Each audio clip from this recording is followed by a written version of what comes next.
dictators, poverty, death, torture, fear. My name is Peter Hinkle, and this is the exploitation of Latin America. Chile, Guatemala, and Nicaragua demonstrate aspects of a larger problem seen throughout 20th century U.S. foreign policy in Latin America, an anti-communist agenda which will stop at nothing to ensure its own economy is safe and thriving.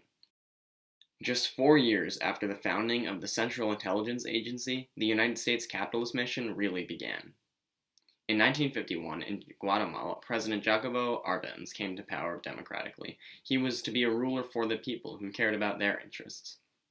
The Decree 900 was his plan to redistribute the rich-owned land into the hands of the farming class, an astounding 90% of the population. To the vast majority, this was a dream come true. However, the large landowners, most notably the United Fruit Company, were strongly opposed to Arbenz's intentions for the country.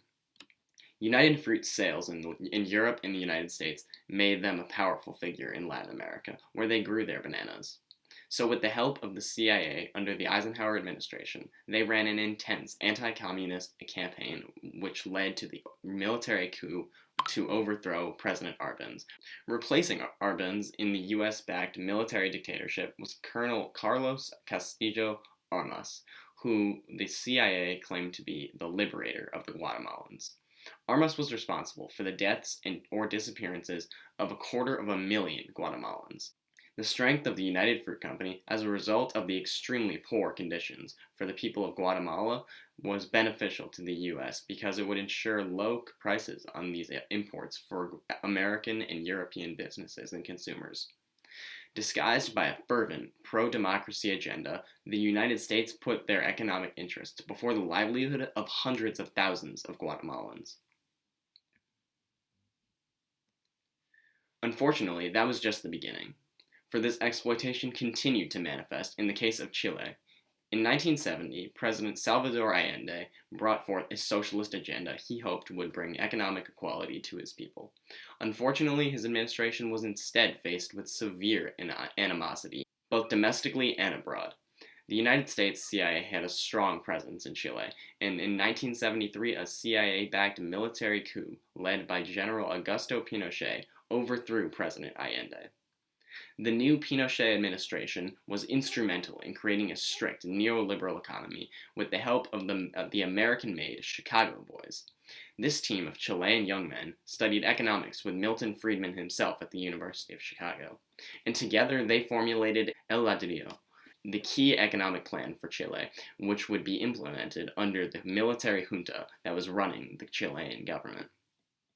The CIA-backed neoliberal Pinochet administration was responsible for the exacerbation of an elitist society in which by 1988, 1 million people were unemployed and 45% lived below the poverty line.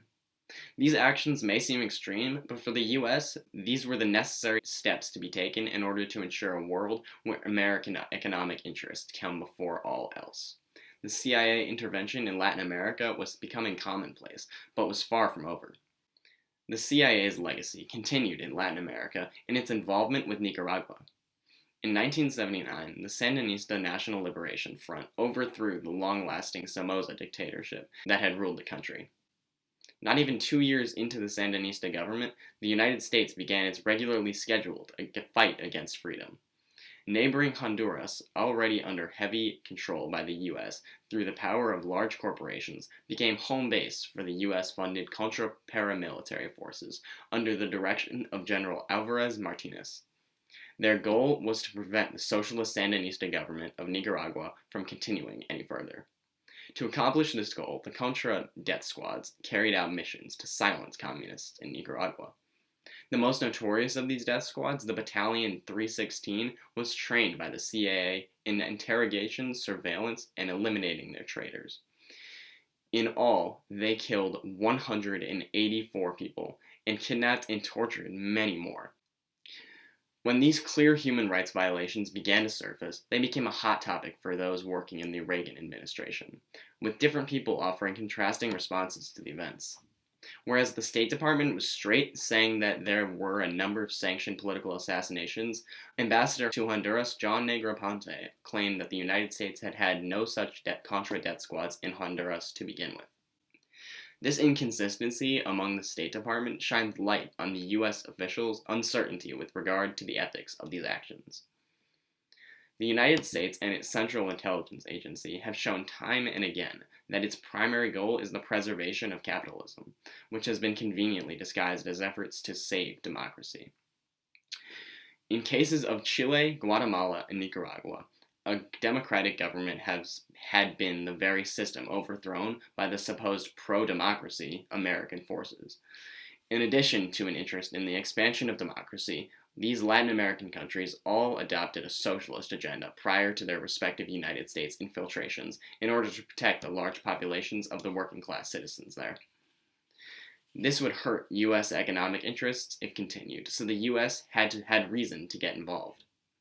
Whereas support for the American economy is important, the line must be drawn before the point of these extensive human rights violations. An agency put into place to conduct espionage missions and obtain intelligence about other countries and affairs, it has become apparent that the actual primary goal of the CIA has been to serve and protect the U.S. economic order. Through the methods of the military and CIA influence in Latin America and the resulting poverty and death, it should appear surprising that the United States has perpetuated these problems that it created, but realistically, the exploitation of the people of Latin America sits right before us every day, now a part of our culture, that Americans have chosen to ignore altogether.